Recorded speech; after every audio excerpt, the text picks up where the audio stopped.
Last week's race at Watkins Glen really delivered. More of a strategic game. Terrific performance from Nakib in race number 1. Josh and Nakib, they broke the DRS to everyone else, and they worked together to pull the gap to everyone else. A very good week for us, finally scoring a win. Josh Perwin getting quick. He had that confidence. He says that his momentum's building. Josh has overtaken Nakib Aslan. So I was kind of hoping to at least walk away with a win or even pole position because I feel like I had the pace to do it. Incredibly aggressive maneuvers up at the front by Kalen in a true Kalen style. Kalen and Mika coming together. Kalen feeds his way through nicely. In race 2, it was all going well until the pit stop, unfortunately. I think the driver that disappointed me the most was Miko Nasi. Joachim just goes past Miko Nasi there. Just a little bit of bad luck racing with some other drivers. Got a puncture in both races, actually in race 1 and race 2. RSG weren't as strong as I thought they'd be. Ayman Hakim was still always in the top 5. I thought he'd be challenging for the race win. The DRS was super strong on that track. If you use it very early, yeah, granted you can follow the car behind, but it's very hard to follow at the S's. GT Radio Eurasia, they started strong. Inigo was right there. But race 2, they just wasn't really there. Inigo, Anton, a little bit inconsistent, but very, very quick. I know that I have the speed. Hopefully I can continue from it and become quicker. Going into Suzuka circuit, I really think it's going to be a head-and-head fight. I think this is going to suit Alif down to the ground. It's a very nice track to drive in. Already put in a lot of practice. I think Suzuka is one of the best tracks for drivers. Try to stay clean. High downforce all the way. Suzuka is a track that you have to worry about. If you hit the barrier, you can hit the barrier hard.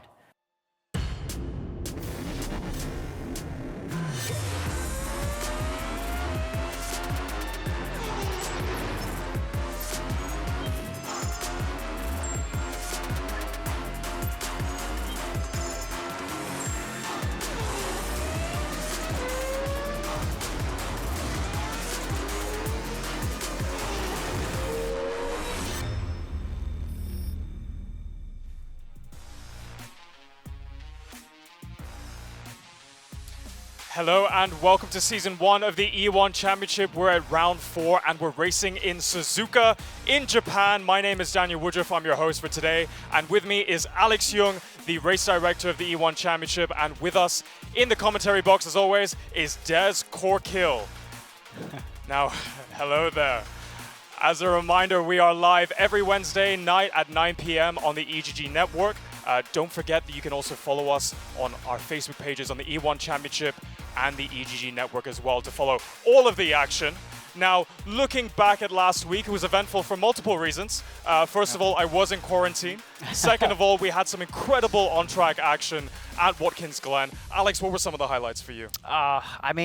Watkins Glen threw up a lot of interesting things, isn't it? Because it's quite an interesting circuit. Long, straight, long drag, shall I say, from turn 1 all the way up to the inner loop. So we saw a lot of DRS overtaking, a lot of strategy. And of course, we had fixed setup.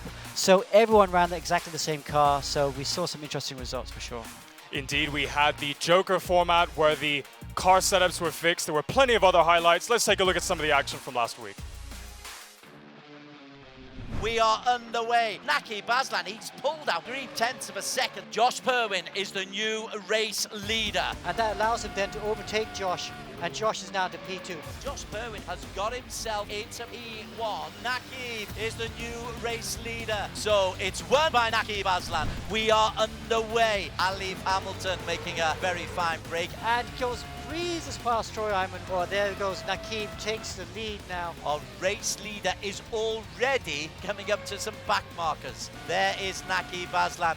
Times it beautifully, goes past Josh Perwin. 4 wins out of 6. So Alif Hamilton back in the winning groove, but it was Nakib who took the overall final race result. He was fastest in qualifying. He won race number 1 ahead of Josh Perwin and Ayman Hakim Tadashi. Alif down in P5. In race 2, though, Alif coming from low down in the grid to take the victory ahead of Nakib. Josh Perwin again, back-to-back podiums. He is getting quick, as is Tadashi. It's Nakib who had the most points that weekend with 52. Josh Perwin picked up 40. Alif picking up 36. Unbelievably, that's his worst weekend so far this season. Now, Watkins Glen had so much action up and down the field. But Alex, I think it was the Nakib Aslan and Josh Perwin show for both races. Yeah, I mean, first of all, Nakib Aslan, we see the champion from previous season 0, finally winning his first race of the season, getting one over Alif. And of course, Josh Perwin, he said that he was going to take it a bit easier for this round, or that round, shall we say. And it was easier, but he still finished up with 2 podium positions. So Josh from Black Arts Racing is just going to get stronger and stronger.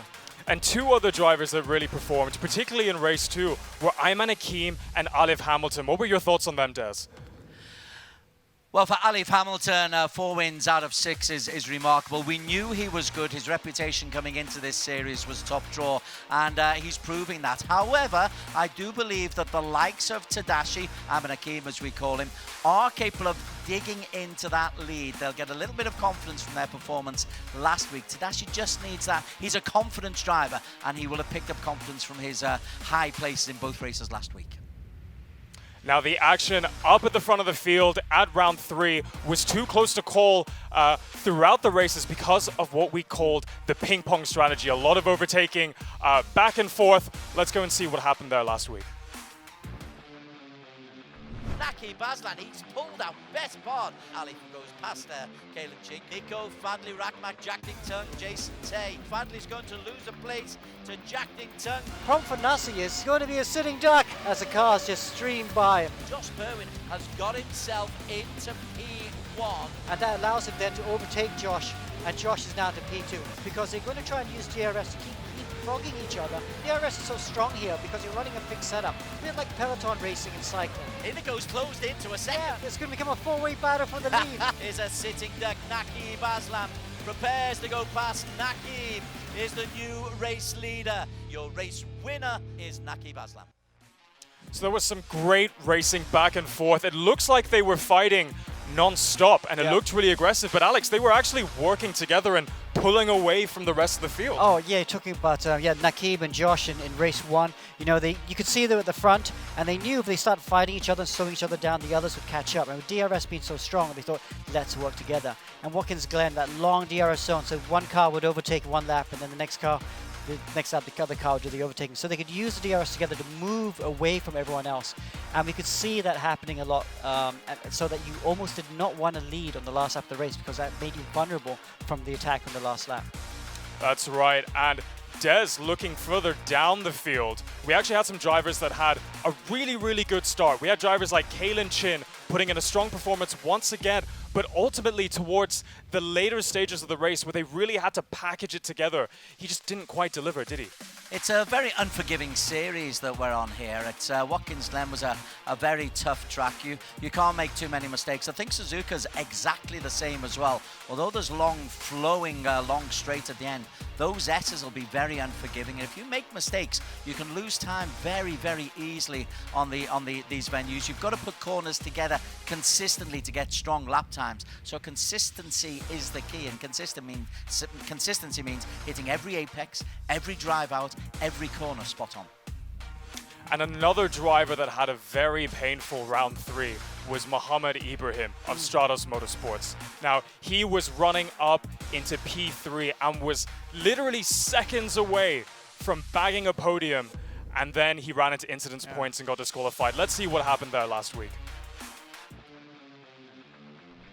Ibrahim 3rd, Perwin is now 4th. Fastest lap belongs to Mohammed Ibrahim, a 1:15.5. That's a curious battle for P3. Here he is. Look, Josh is trying to defend the inside. Ibrahim's going to go around the outside. Who's going to hold on? Oh, there's contact between the two of them. But Ibrahim just makes it through. Ibrahim, who's that? Oh, Ibrahim into, what's happened there? Incident points. He got disconnected. Mohammed Ibrahim drops into the pits. And that's it. He's disqualified from the race. Oh, his hard work done. Incidence points are something that we hear a lot about in Season 0, in the earlier races in this season. But for those that aren't familiar, Alex, tell us what that means and why Mohammed Ibrahim got disqualified. Okay, so on all these simulator games, they have these incident point rule where if you keep banging into each other, if you get too many incident points, you will get disqualified from the race. This is to give them a real penalty, because in real life, you hit someone, you're off the track. In the sim world, it doesn't really happen. So you control that with incident points. So like you get 1 point if you go off track, you get 4 points if you hit someone else or get hit by someone else even. So the 40 points, we set it as 40 points, and what happened in Mohamed Ibrahim is he used DRS to slingshot past Josh Perwin on the last lap, but they had that small contact, and that small contact was enough to send him over 40 points. He must have been at 38 or 39 points just before that contact, and that meant he got disqualified. Now, despite all of that, Mohamed Ibrahim still managed to maintain its top 5 position in the overall championship standings and even bagged the fastest lap. Let's take a look and see the overall championship standings for the drivers. Okay, the top 5 includes Ibrahim in P4, but he only picked up 2 points for fastest lap last week. 137 points for Alif Hamilton, 107 for Nakib. Now, let's not forget there are double points available on round 8, so a substantial lead can easily be whittled away. Tadashi on 69, Ibrahim on 62, 58 points for Josh Perwin. All 5 very, very strong individual drivers. Onto the team standings, and as you can see, Team Flash from Singapore leading the way. Again, in the team, Alif and Jason Tay, it looks a substantial lead, but those double points on round 8, you cannot underestimate the value of them. Team Stratos Motorsports are on 169 points, Ibrahim and Nakib Aslam. And RSG on with Ayman and Mika Hakimi, they've also got 100 points. I tell you what, if you picked up 100 points, that's pretty solid racing after 4 rounds. Indeed it is. Now, looking at that top 5 drivers graphic, Alex, one driver that isn't there is Mikko Nassi, one driver that was very consistent in Season 0. Yeah. Now that we're halfway through the season, is it too late for him to make a comeback? Never say never. But yeah, Mikko Nassi's had a very up and down season. He had that brilliant win in Hockenheim in round 2. But then round 3 last week, it was nowhere really. I think he got messed up by qualifying, didn't he? So he qualified mid-pack, got involved with the usual stuff that happens in mid-pack, and had 2 punches in both races. So it's going to be hard for him to get back into the championship fight, I feel. But you know, he's always going to be going for race wins. And looking at the team championship standings, it's an all-team Flash affair with a pretty healthy gap, trailed behind by defending champion Stratos Motorsports. Des, do you reckon it's too early to call as well?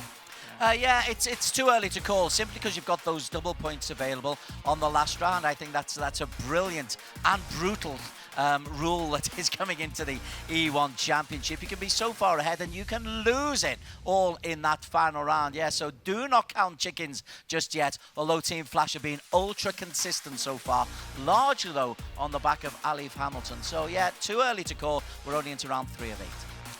Okay, well, I am looking forward to the racing tonight. We're going to be at Dez's favorite circuit of all time. It is Suzuka in Japan. Ahead of the action, let's go and take a look at the championships formats and some of the tracks we'll be visiting this season. So here's a look at the tracks of this season. We've already gone to Red Bull Ring in Austria. We've gone to Watkins Glen in America. And today we're going to Japan. We've got some exciting tracks this season. Now, Japan is a really hard track. Sometimes it's my favorite track in the world. You can see the track difficulty there is 8 out of 10. Very fast sequence of corners. You have to be very technical, through these fast corners.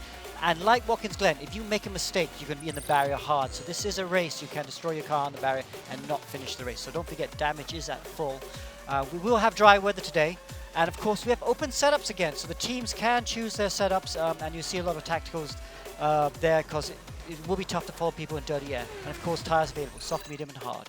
And with every week, we follow our same race format of a 5-minute qualifying session, which determines the starting positions for our sprint of race 1 at 15 minutes, followed by a much longer 30 minutes race 2 with a reverse grid. And there is the breakdown of points that our drivers can accumulate at each of these events. And of course, we have 2 extra points for the fastest lap in either of the races.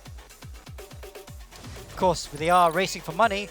The championship pool is, of course, USD 15,000, and of course, if you're the winner, the champion, you will get 5,000. So that's what everyone is aiming for.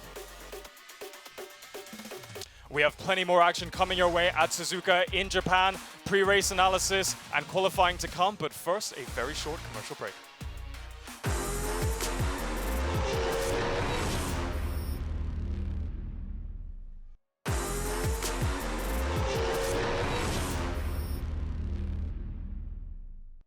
Hi, I'm Han. I'm the engineer. Choosing the right tyre compound is really important. Most of the drivers have gone for the hard tyre. Mikko Nasi is the only one on the soft tyre. So in E1 Championship, all the cars are limited to 3 tyre choice mainly. Now, if you look on the screen, we have setups. We've got the tyre compound. We can choose hard, medium, or soft. The only difference between all of them is just the tyre performance versus longevity. So soft tyre will give you the most performance because it's the grippiest, but it also wears out really quick. Hard tyre, on the other hand, is the opposite. Hard tyre is not as grippy, so it doesn't give you that lap time that you need, but it can last you a long time. And medium tyre is a compromise in between.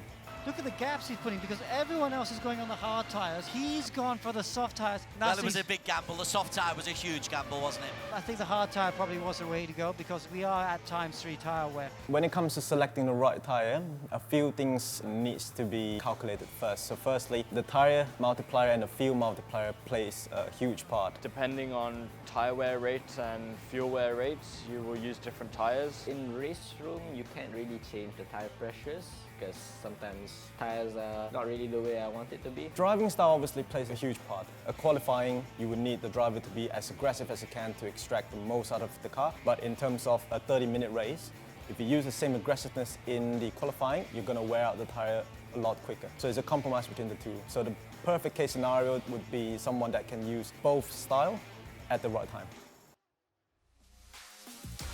Welcome back to the E1 Championship. We're racing at Suzuka in Japan tonight. Now, Suzuka is a very different track from the other tracks we've been to this season. It's very fast, very flowy, a lot of hard, heavy braking, which means it's going to be a lot of tire wear. Now, I'm going to throw a question over to Alex and Des. What kind of tire compounds do you think our driver is going to go for tonight? Okay, well, I guess now's a good time to talk about the tire wear because it's been set at ×2. So it's not as bad as previous races where it's like ×3 or ×4. It's not as bad as that. But like you said, Daniel, Suzuka is really tough for tyre wear. There's so many corners that just lead into each other, especially that first sector. So tyre wear will be hard. And even though it's at ×2, I think most people are using the hard tyre today. We'll see if that comes true. We know that our predictions can be 50-50. We'll find out in qualifying very soon where our drivers line up. But first, let's take a look at our driver lineup for tonight's grid. Okay, now here we have the championship team from season 0 and the champion himself, Nakib Aslan in #1 car, and he's joined there by Indian driver Muhammad Ibrahim in car #2. Team Safe House is Arwin Tarunya from Indonesia, 28 years young, RACL Season 1 champion. He's alongside Mikko Nasi, who despite a frustrating season is still 6th in the title. And the third team there is RSG. Ayman Hakim, he finished runner-up in season 0, and he's partnered with fellow Malaysian Mika Hakimi, who's only 18 years old. I call them the young Dream Boys, Troy Ayman and Arif Azmi, 2 teenagers from Malaysia, but they're not as quick as I expected. We're into round 4. They've got to start producing the goods and get some good times. And then we have the all-Filipino team, GT Radio Eurosport Eurasia. And they got Inigo Anton with Joaquin Garrido. Anton, we know how quick he is. He's had 3 pole positions in his career, but not yet 1. Kalen Chin from Australia, 14 years of age. He's P7 in the overall championship standings, and I'm still waiting for Daniel Rain Oi to get his first points of the season. And then we have I1 Racing, the team based from Brunei, and we've got Benjamin Seek from New Zealand in car #17, and Lance Lau, who's also took some points earlier in the season in car #18. From Indonesia, we have JMX Phantom, which is Presley Martono in car #19, the 21-year-old real racer. He's alongside 23-year-old Fadli Rahmat, who can be super quick, hasn't been so far. And then we have Black Arts Racing, the real-life multi-championship winning race team from China. And they got the Australian Josh Perwin in car #25 and Alistair Young from Malaysia in car 26. A little bit further north, we have got their challenger, Jack Ding Chung from Hong Kong, alongside Jay Yang from Taiwan. They've not really got to grips with this championship as yet. And then we have Team Flash. Team Flash is leading the team's championship, but of course the drivers' championship as well, with Muhammad Alif there in car #29, and he's partnered with fellow Singaporean Jason Tay in car 30. It's great to get the Vietnamese on board, and a debut for Hai Do Min. He'll be alongside Lo Long Vin in car #31. Again, they're getting better race on race. They need some points though. And then we have Team EGG, the celebrities. Wheeling Choi, always great fun in car number 23. And of course, the Drift Queen, Leona Chin in car number 24. And then the qualifiers, ERacing GP. You've got 2 qualifiers every week, and I tell you, Nabil Aslan and Ayman Haziq are both very quick, both out of Malaysia. They could be upsetting the race leaders today.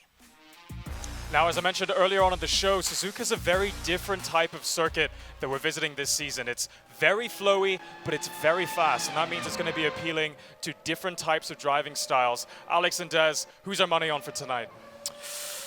Des, what do you think? I'm not allowed to put money on anything, don't you know? I'm strictly neutral. However, I do think that Josh Perwin was very quick last week. I think Tadashi is improving. Miko Nasi, if he's been practicing, Miko will love this circuit because this is very much a driver's circuit, beautiful circuit of Suzuka. So I think qualifying is going to be key. It's a lot harder to overtake at this track than it is at Watkins Glen. So the DRS zones are not that long, and you have dirty air. So qualifying is going to be key. So we've seen Alif. You know, he's done really good job at getting a pole position. We saw that in the first 2 races. And of course, Nakib took pole position in round 3. So Nakib is also, but both these cars have weight, and so does Josh. So I like what you're saying. I rate Josh Perwin. I think he's got a good chance of getting pole position. But I'm going to go with someone a little bit off the beaten path. I think Inigo Anton has a good chance.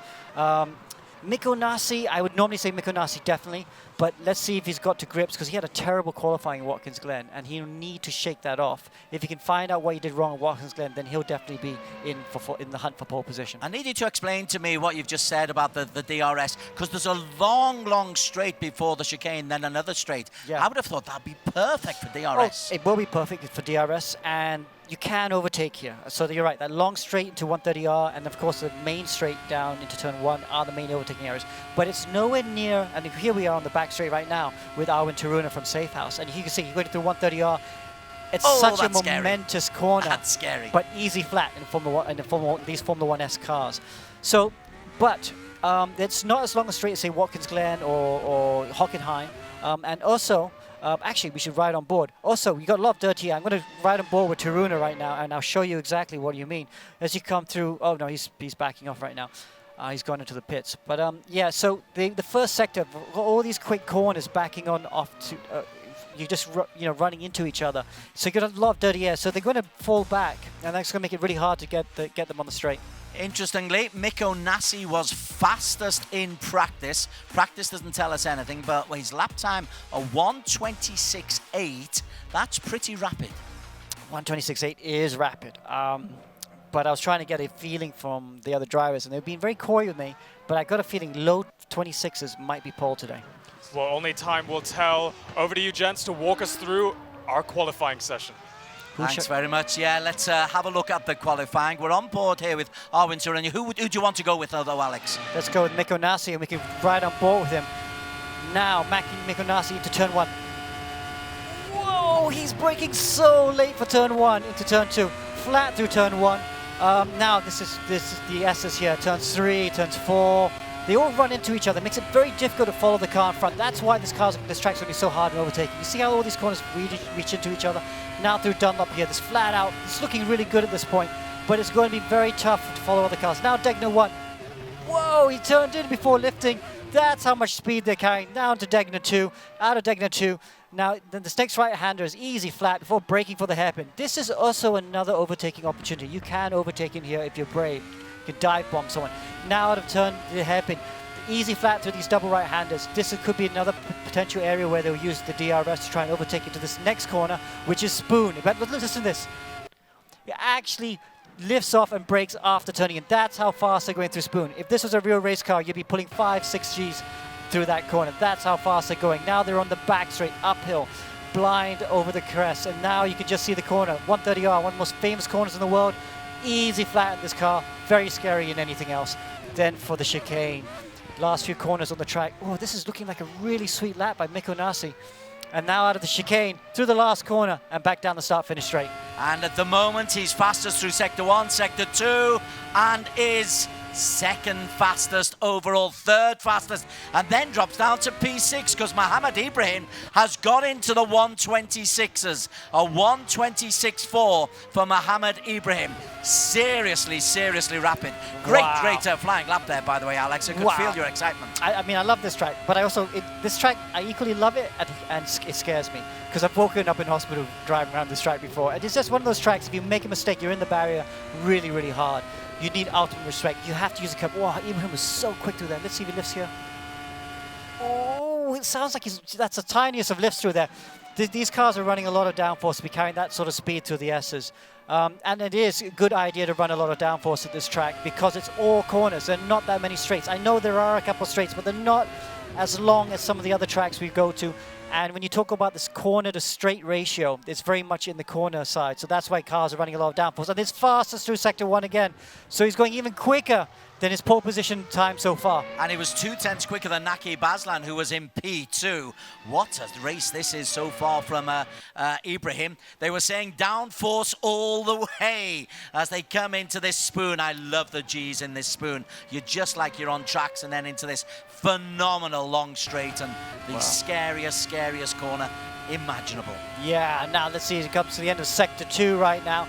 It looks like a good lap. Yes. Oh, wow, purple again. Ibrahim is a very highly rated driver, and it's fantastic to see him. This could be his first pole position because this is looking like a mega lap. Through the chicane now, just a little bit on the curbs. Oh, get a little bit sideways. He'll not be happy with his exit there. You can see him shaking his head in the insert there, but it is an improvement. Is it? He has indeed. He's improved this time. A 126.3. Wow, look at that. Fadli Rahmat has gone second right now. Let's see who else. Biko Nasi has gone a bit quicker. He's still on a quick lap. Let's see if he can. Oh, no, he's given up right now. Let's see with Muhammad Alif. Alif is on a quicker lap right now. Here he comes, Sector 2. Oh, but he's down. He's half a second down on the pole position time. This is not good, looking good for the championship leader. This is what the championship needs, though. It needs Alif to be shown to be human. 4 wins in 6 so far for Alif, but it looks like he's going to be out of the points in qualification. P6 at the moment. Oh no, of course not. This is Alif. Wow. P3. Very good last sector. That last sector, the way he was taking through the chicane, he wasn't so hard on the curbs, and he was just taking the shortest distance through the last corner to the finish line. That was smart. That last sector, he made that last sector, and he'll be very pleased with P3. Tadashi, a disappointing P12 for him. He's still on a fast lap, but I don't think he's going to be able to get into it because he was 2/10 out at the first midpoint. Who else was quick? Well, Leona and Haido and Whelan Choi and Daniel Rain all struggled, as did Ben Seek.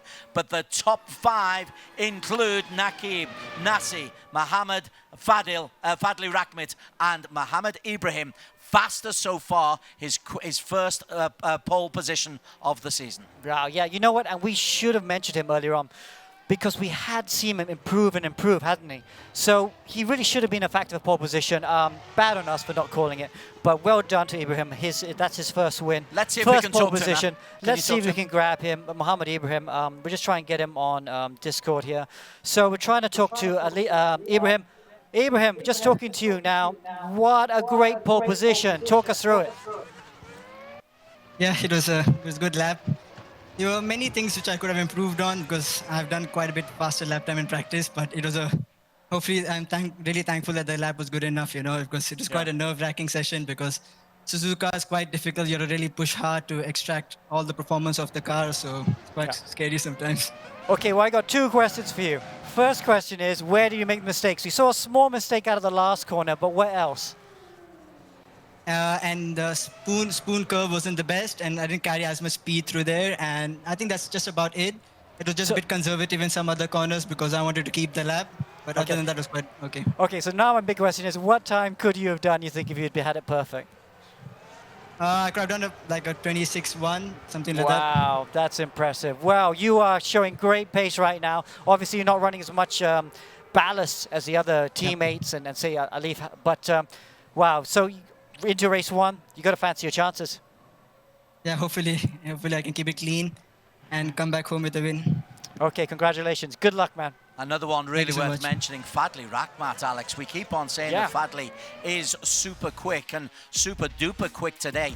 P2 for Fadli. That's his Yeah. best result so far in qualification this year.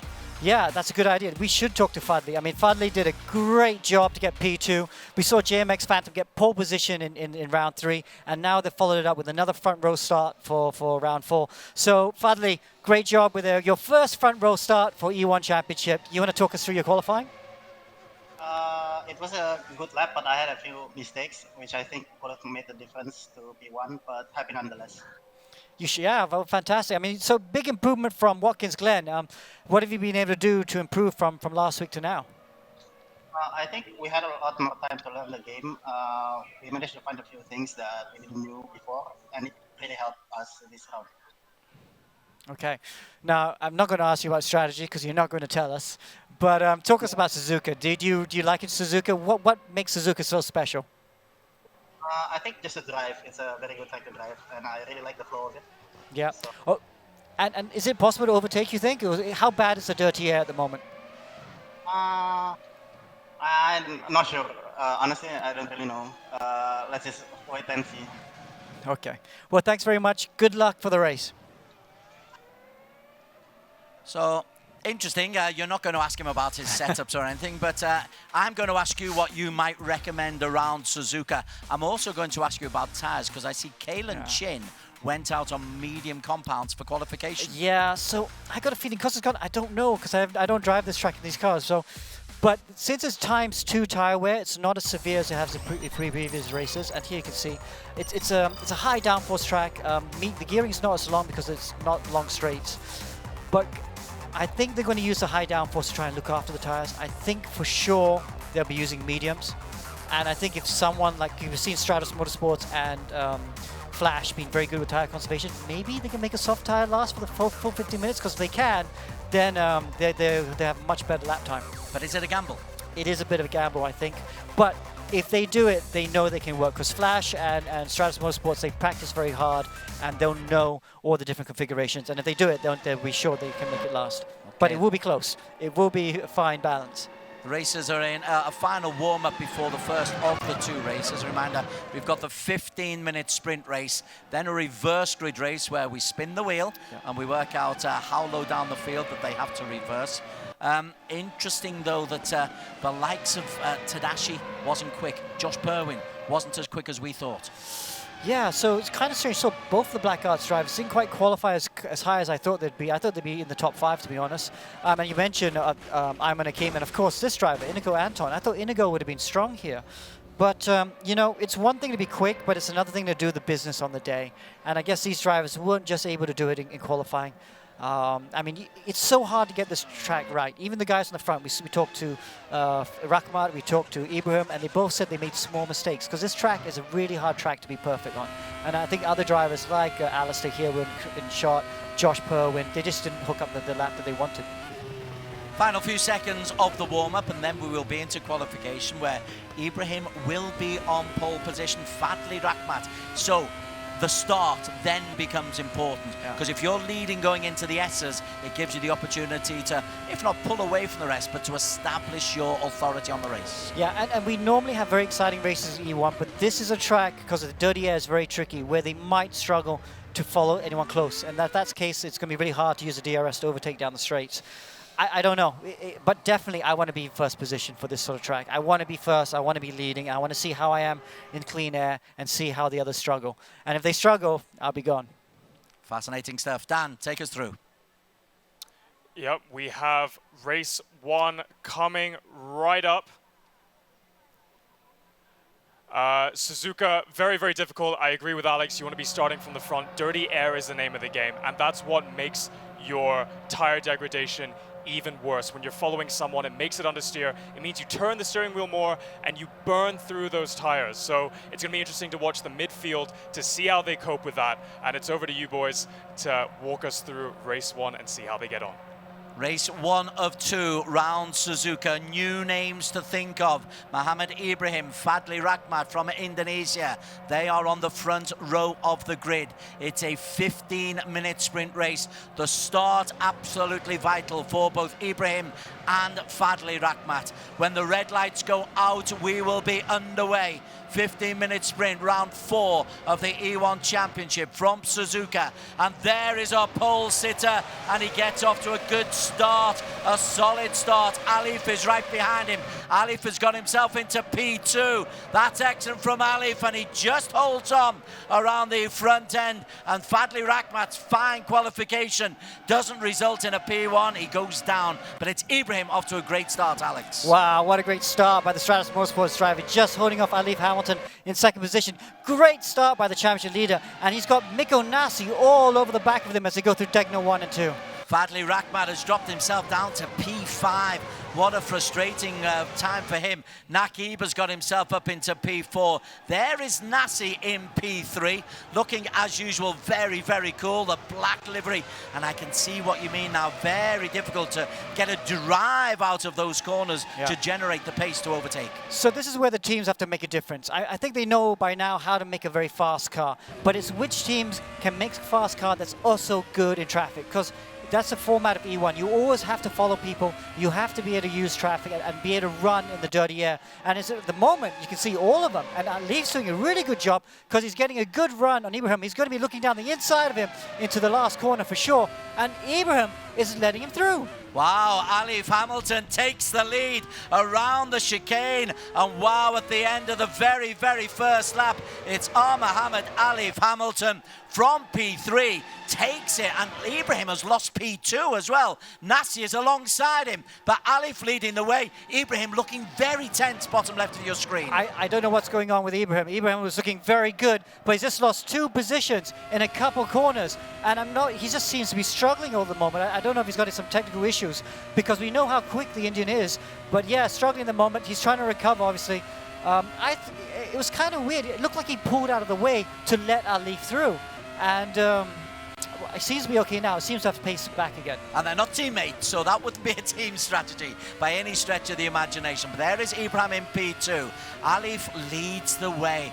Wow, we thought that he was struggling towards the end of qualification as he comes around the hairpin and into this long right-hand corner. And then he'll hit Spoon. But wow, when Alif is in the lead, Alex, Alif rarely loses it. Exactly. And looks, everyone's on the soft tire, so everyone's confident with ×2 tire wear. They can make the soft tire last the full 15 minutes. But yes, you can see the championship leader on the left there. Look how calm and collected he is. He's been in this position so many times before. But now he's got Mikko Nasi all over the back of him. And Mikko Nasi taking the lead into 130R. Oh, he does. Look at that. Alif has been pushed out wide. Mikko. Oh, there's contact, and Alif holds on as they go into that chicane at the end of lap number 2.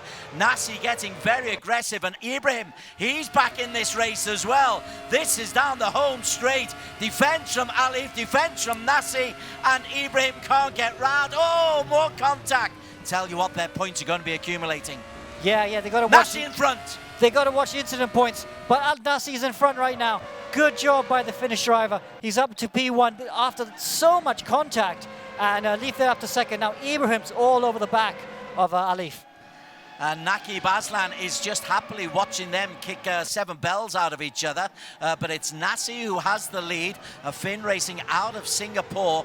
Wow, he is looking pretty quick at the moment. 4th fastest in qualification. But unseen, unheard, this is Nakib Aslan in P4. Yeah, so Nakib Aslan, he's second in the championship right now. He's just been watching these 3 very carefully, looking after his tires, biding his time. Will the race come to him? Because we've seen some very hard laps by Mikko Nasi and Muhammad Alif. So Alif there, all that contact, argy-bargy with the black safe house car, you wonder if that's going to cost him later on in the race when tire wear becomes an issue. Mikko Nasi down onto this long straight. I love this straight in real life. And they've got the virtual part of it dead right as well into that terrifying 380. Wow, so let's see if Alif is still within DRS zone. These 4 drivers have pulled away from the rest of the field. Back in 5th position, you've got Mika Hakimi leading back there. But look at that. He's not. Oh, 0.99. So or is it 1.1? Oh, it's tricky. I can't tell. I think It's it might, very close. He might just be out of DRS zone. So, looks like Miko Nasi might have bolted and might have just broken DRS. Can he move away from these three battling behind him now? Well, this is Alif, who is definitely losing ground as they come up the hill round the S's. Losing ground onto Nasi, who sprinted to 1.5 seconds clear. It is foot down for Miko Nasi. Ibrahim and Naki Baslan, they have got DRS on the back of Mohammed Alif Hamilton. So that is going to be fascinating. Ibrahim, after that first lap wobble, looks to be very much back in the groove. Yeah, he's in P3 there in the first of the lime green Stratos cars. Oh, I thought said he could go down the inside of turn 9, and he does. That's a high-risk move, though. Somehow he squeezes down the inside of the hairpin. No contact between the two. He's got the inside to this fast right-hander, easy flat. But now Alif's got the inside for Spoon. No, Alif just tucks in back. That's an interesting position to try and overtake a car. It's a fabulous position, and look at Miko Nasi, 1.5 seconds clear coming up the hill on the long straight, round to the sharp left-hander, the quick left-hander, full speed, and then you come into the Casio triangle, and his lead is 1.4 seconds at the moment. If he gets this exit right, again, DRS will not impact him, but behind them, if they work together, P2, 3 and 4 can work together to draw this back. Okay, so then you can see Mohammed Nakib there is right over the back of Ibrahim right now. Sorry, not Ibrahim, of Alif. So this is the battle of the championship. We've got the championship leader in the orange car, and the guy's second in the championship. We're riding on board with him, Nakib Aslan from Malaysia. He's been very calm and biding his time. But the question is, Des, is he being calm, biding his time, or does he not have the pace right now to challenge the top 3? It's Nakib. You tell me. He's a cool customer, and I suppose he's looking at all the points that are the contact points that have been accumulated, and maybe hoping that they do themselves out of victory. One of the things I love about e-racing, you can be kicked out if you're too aggressive. I promote the aggression. I love the fact you can be kicked out for too much aggression. You do love that. So I got a feeling he's biding his time right now, but we will see later on. But you can see Mika Hakimi in the blue car in 5th position is closing down to these top 4 right now.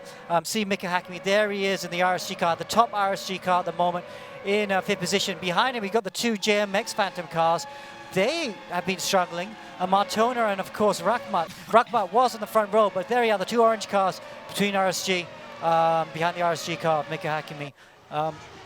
So they're at the bottom of the top 10. But we have to go back to the front, I think, Des, because Mohammed... He's closed in. He's closed in, hasn't he? Look at that. It's only half a second. Nasi has had a 1:28.2 or 1:27.8 from Mohammed Ibrahim. That has taken half a second off Nasi, and he's got within DRS. And Alif has got DRS. Nakib's got DRS. Miko Nasi, one poor quarter of a lap, and he's lost that lead. Wow, yeah. He doesn't look very phased, though. He looks pretty calm. If he lost that pace by looking after the tyres, maybe that's not so bad because they have more tyres at the end of the race. But if he's made a mistake, it's going to be very costly because, look, Ibrahim he's going to get him down the next straight, you feel. Certainly looks... Oh, that's a mistake from Ibrahim. Oh, Ibrahim has blocked... He's blocked everybody off, and Nasi capitalises, and he's recovered. Nakib tries to go around the inside. Ibrahim is pushed very wide. Alif is the man who capitalises. Ibrahim 3. What the heck happened there? Wow, so then they got the DRSs as well. All 3 of them just jostling for position now. Is Mohammed Ibrahim going to look after it? And look, now Mika Hakimi in the RSG cars caught onto the back of this. And he'll be within DRS zone, so this could be a 5-way fight for the lead at the moment. But wow, so Ibrahim super aggressive. I don't know what happened. I think he made a mistake and allowed a lead through. So Mika Hakimi in P4 at the moment. Whelan Choi is up at the top of that leaderboard, but Whelan Choi, just to prove it, is out of the race. Miko Nasi is the race leader. Alif Hamilton P2. Ibrahim again makes a move on the back, and Miko has been able to pull away because of that mistake, a gap of 1.8 seconds. Yeah, so he's easily out of DRS zone. But we have to see Ibrahim, he had a podium, but snatched away from him the last lap at Watkins Glen. So you have to wonder how frustrated he is. Look at he's fully focused right there. How frustrated he must be. And he must be frustrated with himself because 2 mistakes now in this race mean he's not leading it, because really he should be leading this race, shouldn't he? I tell you what, that camera, it fools you at Suzuka. as the racers sweep left and the camera holds right. This is the battle for P2. Alif in the flash orange vehicle in P2. Ibrahim and Naki Baslan 3 and 4 respectively. Mika Hakimi, Presley Martona and Fadli Rakhmat have clawed in on these three. So you can make up time, Alex. It's just really difficult to overtake. Yeah, it is. You just talked about Fadli Rakhmat. There he is fighting with his teammate at the moment. And then you talk about Inigo Anton and Ayman Hakim. They're just behind him as well. So there they are at the bottom of the top 10. So Presley Martona, this is a good drive from Presley. There he is in P6. His last lap time, a 1:28.2. So that's pretty quick. There's only been a couple in the 1:20 and the 1:27s. Fastest lap so far from Alif Hamilton, of course, to 1:27.8. Now can we look a little bit further down, just a break away from the leading train, Alex, just for a very short while. Yeah. And let's look at the debutant, Haido, who's struggling. He's down in P24 at the moment. The Vietnamese debutant is suddenly realizing, heck, this E1 Championship's not bad. Yeah, that's a big baptism of fire for him. Not quite showing the pace, but it's his first race with us. So let's see if he gets better after this. Leona Chin is a place further down. Daniel Reynoy is gallantly in P26, but Whelan Choi and Longley are out, and it looks like Alistair Young is out as well, or he's made a pit stop. Bro, that's surely very not. Weird. No. You can't do a pit stop at this race. It just costs you too much. Well, Alistair looking focused, but down in P, a long way down. Let's go back up to the top. Miko Nasi leads by 1.4 seconds. Yeah, so he'll be very comfortable with that. Just behind him, though, look at that. This battle's not over. It's like a 5-car battle for position 2. Got the championship leader in the orange car there, Team Flash. Here we are looking back from him. He's in second position right now, but look at that. Ibrahim's closing and using the DRS is closing. Can he hold the DRS through 130R? Whoa, he does hold the DRS through 130R. That's mad to hold the DRS open through 130R, but somehow they can do it. It is incredible. It is simulated, so you can be a little bit braver perhaps than in real life. That would be a scary moment. However, the lead for Nasi is 1.5 seconds. 3 minutes to race, which is what? Ooh, I tell you what, Alex, that could hurt Miko. There could be 3 laps to go. There could be 3 laps to go. Yeah, gosh. Could be. That's how fast they're going. But this battle, we just can't take our eyes off it at the moment. But it's just going. Look how fast these corners are through Dunlop. Easy flat in these Formula 1S cars. Through Degner 1 and 2. Looking good. Ibrahim in P3 as they go under the long straight. It is a unique figure of 8. Oh, Longley, we've lost him there. Sorry about that. My apologies. Yeah. Mohammed Ibrahim right on the back there of Mohammed Alif Hamilton. I mentioned the 3 laps, Alex, because that is a lot of time to actually just sit on the back. You do have opportunities with DRS, particularly down this long straight if you can get close enough. Yeah, absolutely. And Ibrahim's close enough at the moment. You got to think that he's going to have a look. There he is, riding on board with him. See, straights aren't that long here, you know, with these cars. You come through them so fast. Is he on the rev limiter? I think he might be on the rev limiter. He's got to dive down the inside. Yeah, Alif has left the gap. And Ibrahim goes down the inside. Nicely done. And makes it through. Nice move there by Ibrahim, and he comes up to P2. P2 for Mohammed Ibrahim. What's the gap between... tagged. Oh, and he's taken out Naqib Aslan. Naqib and Ibrahim tagged as they both try and sort themselves out. Oh, Alex Young. What a problem for Stratos. And what a benefit for Miko Nasi. And also for Mohammed Alif Hamilton. Wow, Alif right now. They must be thanking his lucky stars. Something happened there. I think he had contact with Ibrahim. And it caused both the Stratos Motorsport cars to crash. And wow, championship leader Alif is going to be looking at that going, thank you very much. This is going to look very good for my championship. Well, Ibrahim has dropped right the way down to P16. Naki P15. Oh, how huge is that? in the overall championship. We must talk to them afterwards, Alex, to find out what went on. In fact, Ibrahim seems to have had 2 or 3 times where he's really struggled to hold this together. But from P2, they are now down in P15 and 16. Wow, it's going to be a disaster for them because they're going to not even benefit from the reverse grid. So it looks like it's going to be a disaster for them. They were second in the championship. They were challenging for the championship, but I don't think so after now. Okay, let's go back up to the front. Mikko Nassi leads by 2.8 seconds. He's been very, very strong.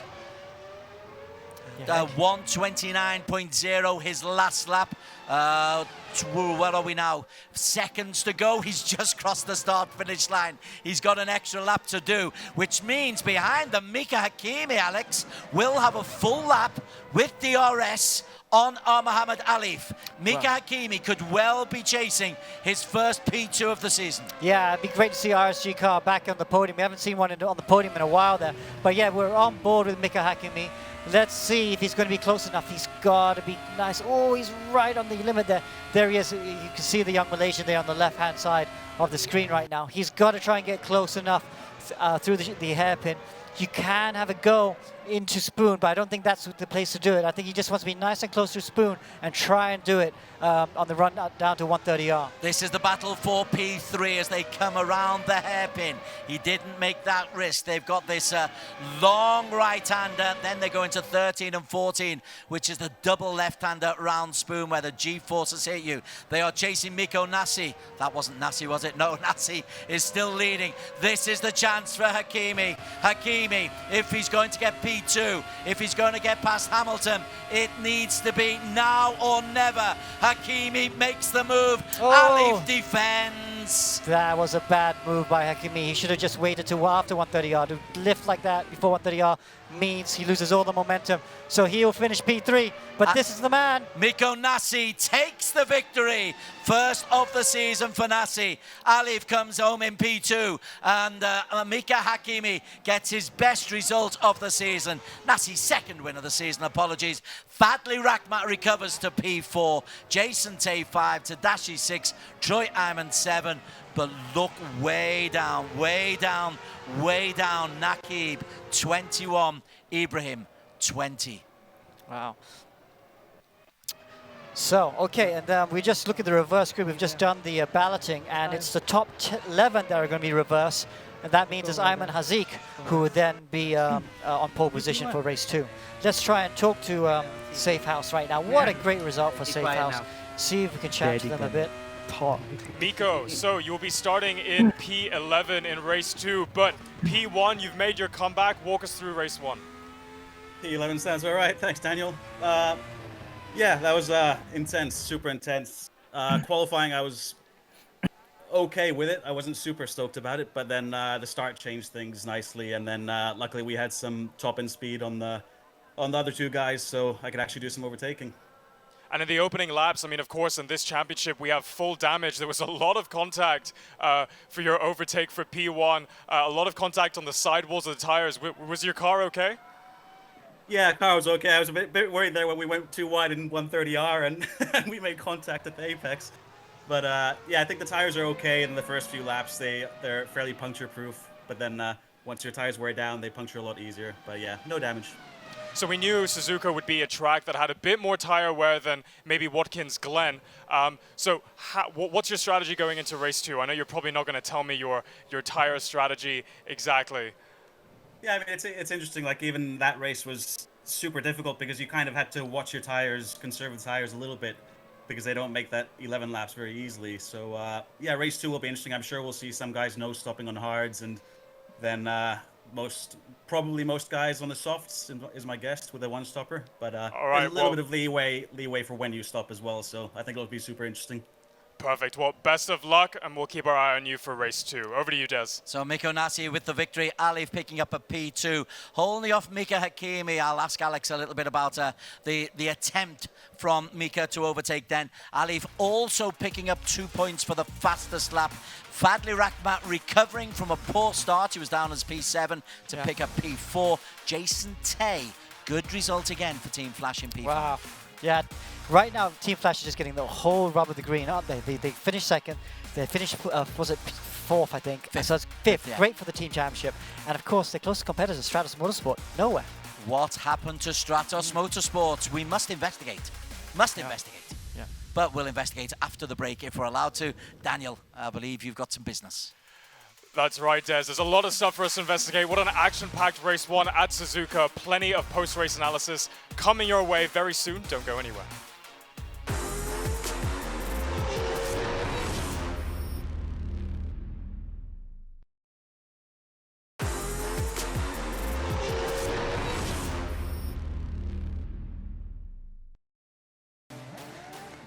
Blackhearts Racing is the most successful junior Formula race team in Asia. I'm Bill O'Brien and I'm the team principal for the race teams. Blackhearts is a big name. They got a big reputation. They're extremely established. They've done extremely well in everything that they've raced. Blackhearts Racing over the years has really been the development of young drivers. We see this as sort of the next frontier. That's the key reason we're involved with the E1 Championship. My name's Alistair Young. I'm Josh Perwin from Australia. He's got a 2-second lead. Alistair Young is currently in P3. Season 0 was great. I was with Safe Fast Racing, driving alongside Miko Nasi. I wasn't able to do the full Season 0, but I did manage to get a call up in Silverstone. I first met Alistair in 2019. They had a esports competition and Josh won, so it was very impressive. We did the virtual Le Mans on R Factor. Then from there I've been working with them for almost a year now. Blackhearts picked Alistair because Alistair's actually a real-world driver. I'm with Blackhearts Racing because I was with them in Formula 3 as a mechanic. They wanted to make their way into esports and they saw me as a very good opportunity. But they needed a strong number one who's very well known in the sim world, and Josh Perwin fits that perfectly. Josh is well known in e-racing circles. Josh is very talented. In just a few races, he's already up at the front.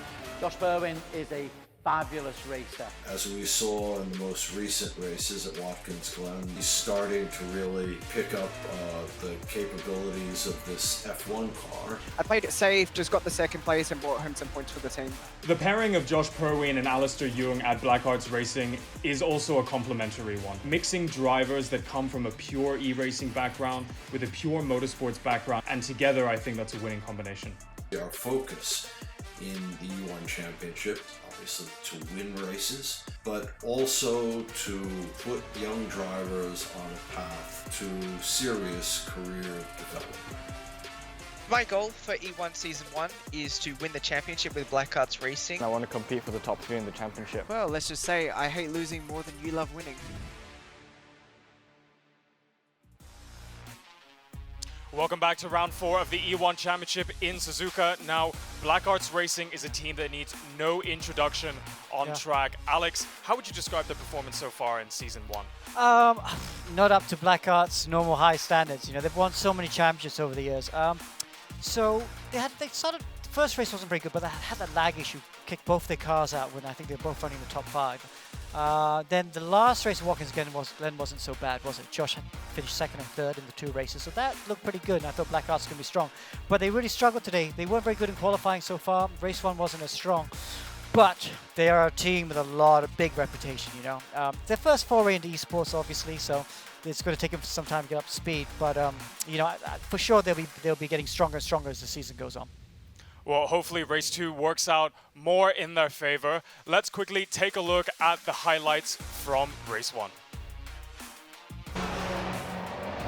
Okay, so Mohammed Ibrahim with a decent start off the line, but of course, behind him in the orange car there, Team Flash had the better start, then Leaf up to 2nd, then up to 1st at the end of lap 1. I'm not sure what happened with Ibrahim at the end of lap 1.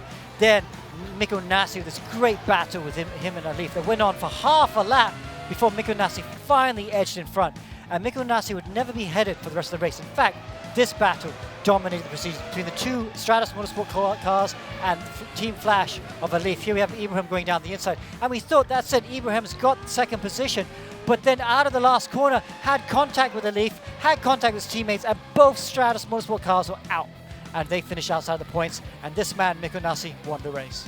And here is our top 10 results from race 1. Miko Nasi, he is back, the calm, cool Finn, collecting 25 points. Muhammad Alif, very close behind in second place. And Mika Hakimi, the blue RSG, he's back as well. This is a race of comebacks, and I'm really excited to see what happens in race 2. We can see Fadli Rahmat in P4, Jason Tay in P5, and Troy Ayman back in the top 10. That's good to see as well. Now, before we get to race 2, I think we've got some time to speak to the Stratos Motorsports drivers. That's one team I really want to talk to. Let's start with Mohammed Ibrahim. Let's see if we can get him up for a quick interview. So hi Ibrahim, so you have to take us through that race. It looked really good. We thought you had P2, and then what happened on the few laps ago? Yeah, basically I had a lot of pace. I was like, I let Miko and Alif through because I just wanted to play it safe. But then I said I have to get past them, because especially Alif, because Miko was pulling away and I had good amount of pace. So I did an overtake on Alif, and it was, I think, a fairly clean move. But then I got a puncture out of Alif hitting me, but I don't know what happened exactly. I haven't seen the replay yet.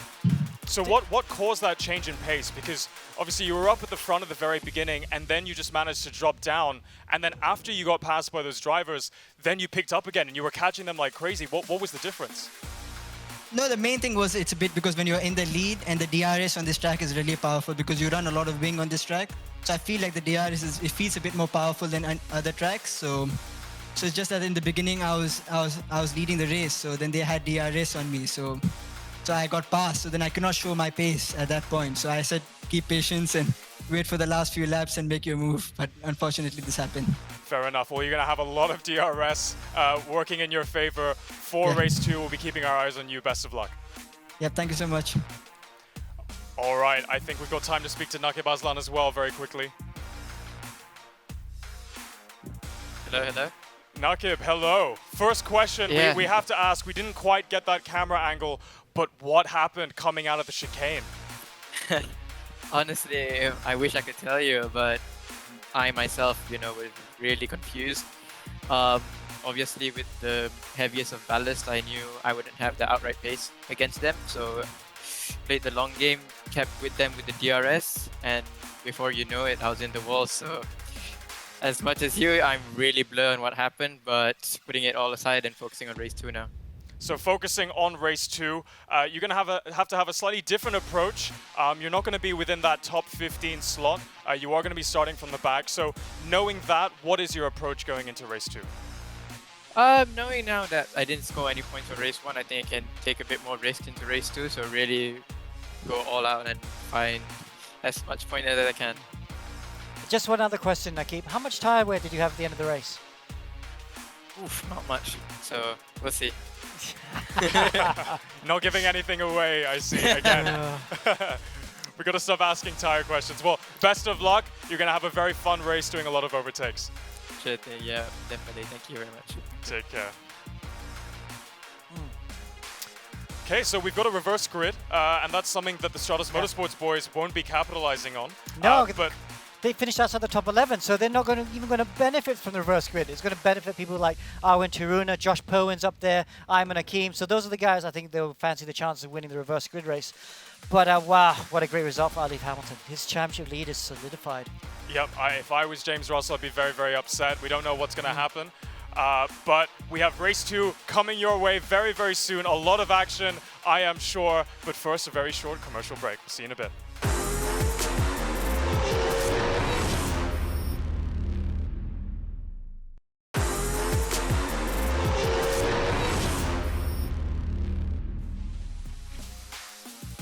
Welcome back to the E1 Championship. We are here at round 4 at Suzuka, and we've got race 2 coming up. Our drivers are currently at the tail end of their practice session before the race. We've got Alex and Des in the commentary box.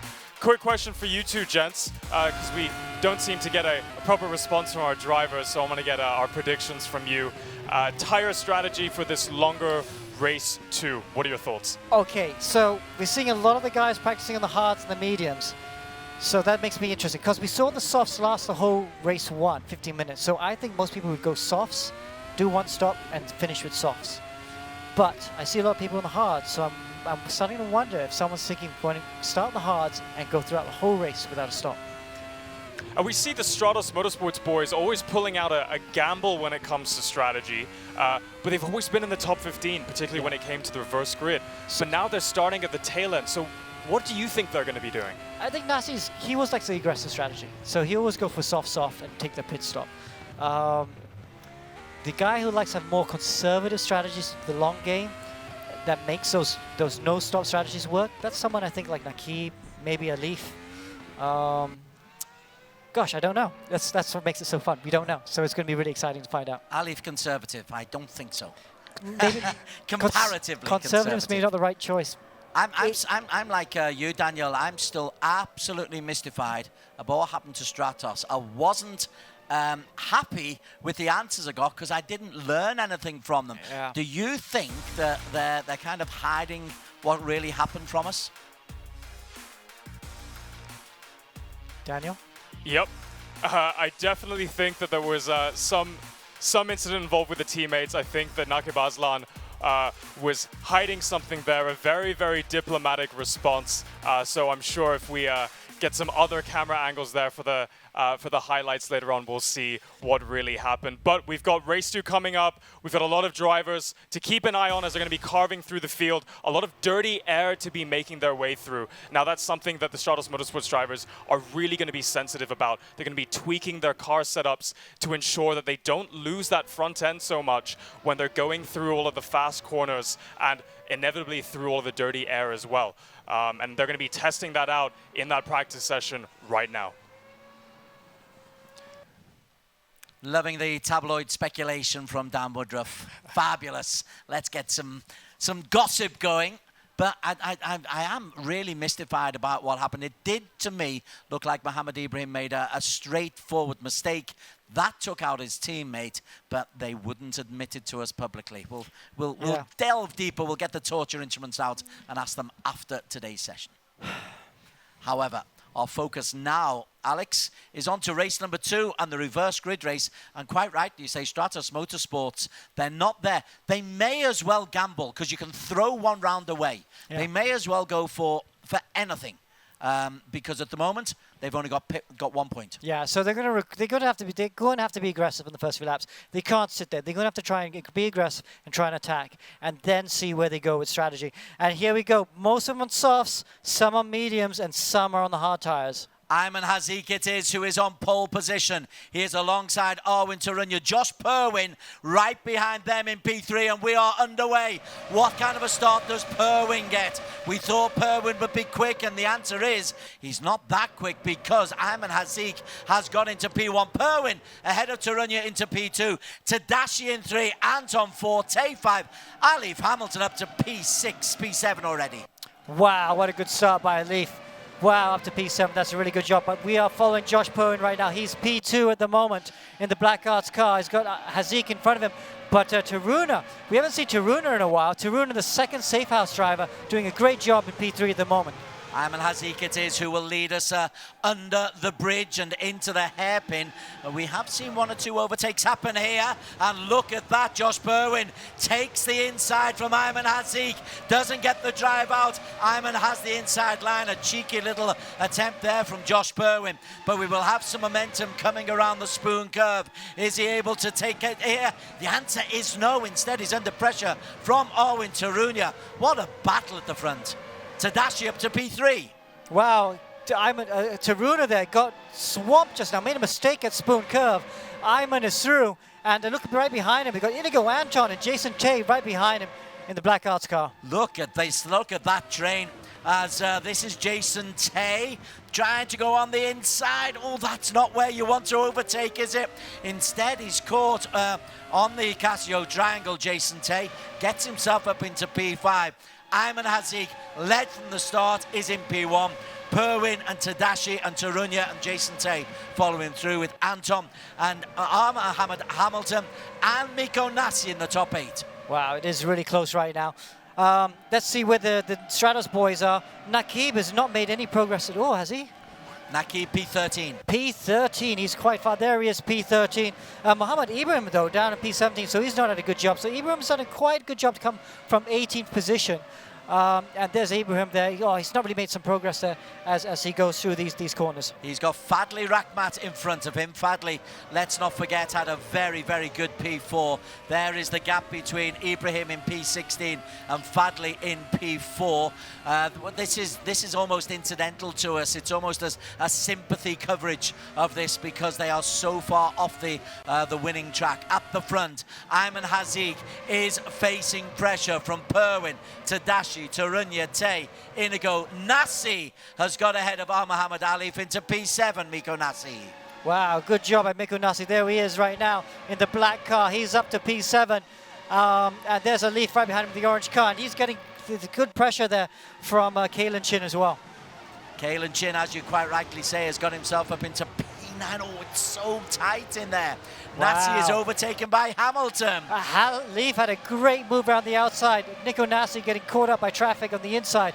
And Alif just went round the outside of turn 17. Good job there by the Singaporean. Back up at the front, Josh Perwin is the new race leader. Tadashi 2, Tarunya 3. Ayman Haziq went from 1 to 4 on one straight while we were looking at Nasi and Muhammad Alif having a little battle between themselves.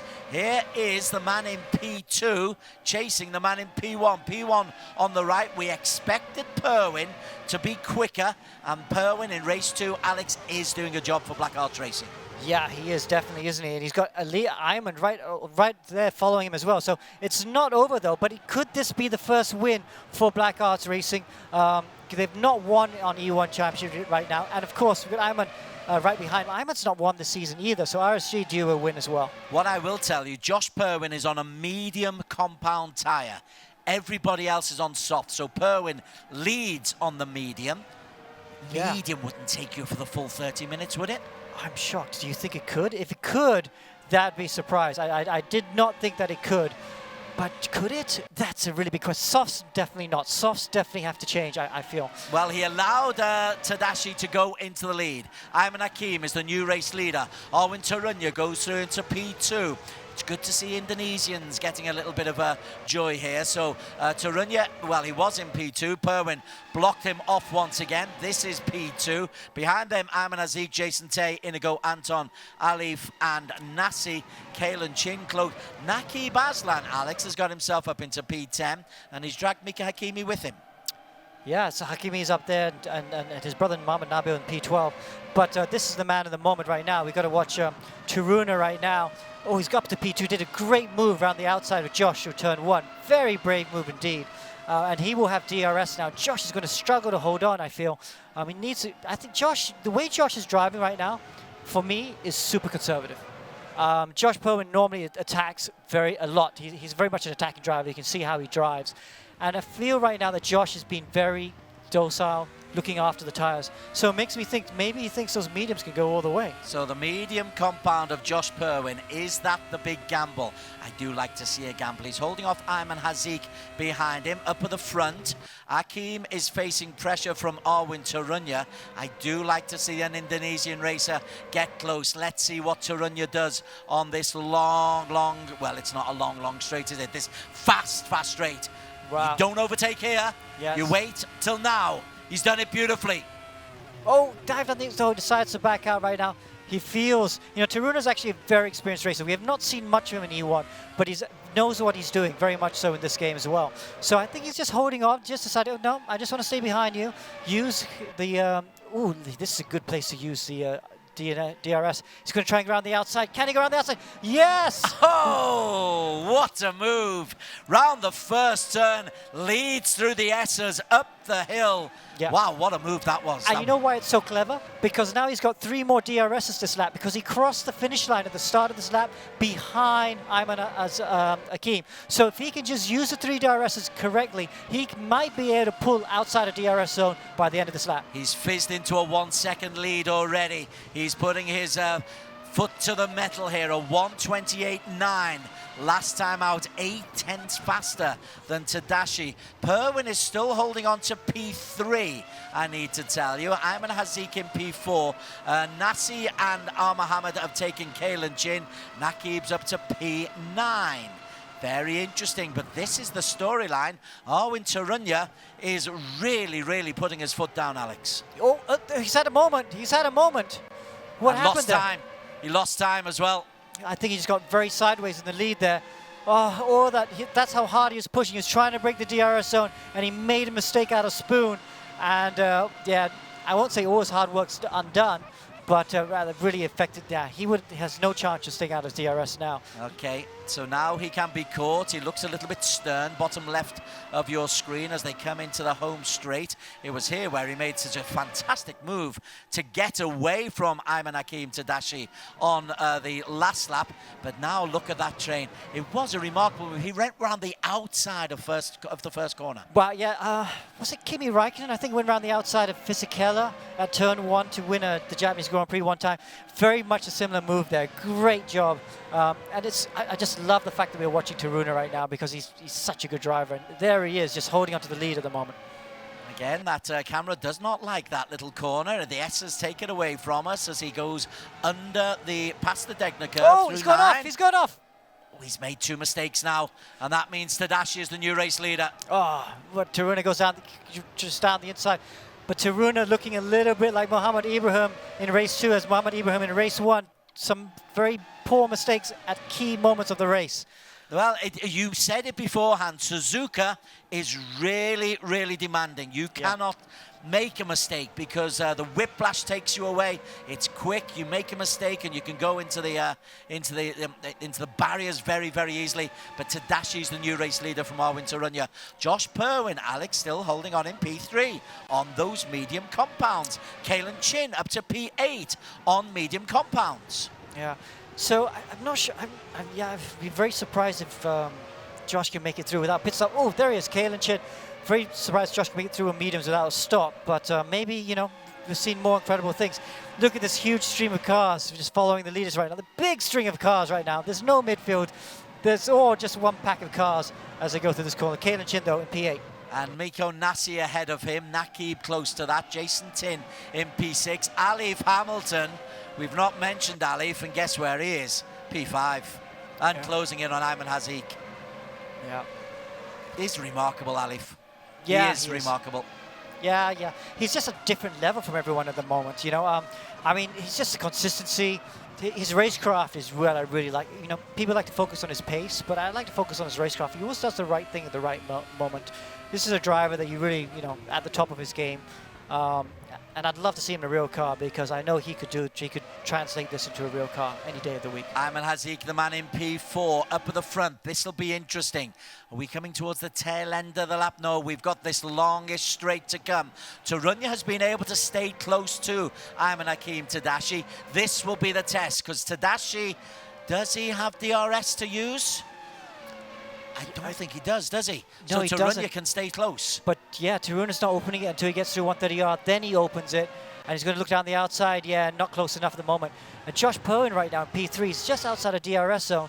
He needs to get a bit closer, get a good drive out this last corner to try and get DRS zone of Taruna.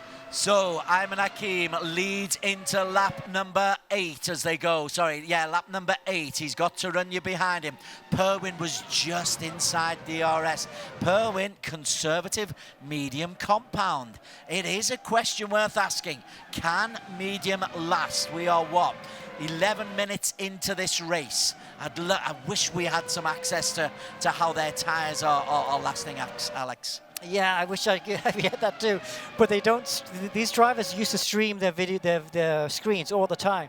But the problem with that is then everyone could see their tire wear, and they've stopped streaming now because so we can't see their tires. Very crafty, but we're deprived of the spectacle of knowing where the tires are at the moment. Oh, Taruna, big bang around the outside, sends Hakim around. And behind them, Josh Purwin closes in. That was real contact at the hairpin. A little bit of no love lost there. Indonesia, Malaysia can happen. And Tarunya has another go-around Spoon. Purwin is waiting. Yeah. Purwin is perfectly placed in P3. Taruna, I mean, this is suiting. And then Purwin. Purwin loses to Ayman Hazik in P4. I was going to say it's perfect for Purwin because he's right in the position. He's not stressing the tyres. He can watch the cars in front fight. But then he had to lift and allowed Hazik through. Haziq there, the ERGP car. Oh, breaking down for the last corner. Then, oh, look at that. Look how they're all. Oh, it's so tight. They're all crowding. And now Alif is up to P4. Alif's P4. Alif into P4. He has done that superbly. Haziq is in P3. Let's go up to the front. Maybe that gives us some sanity.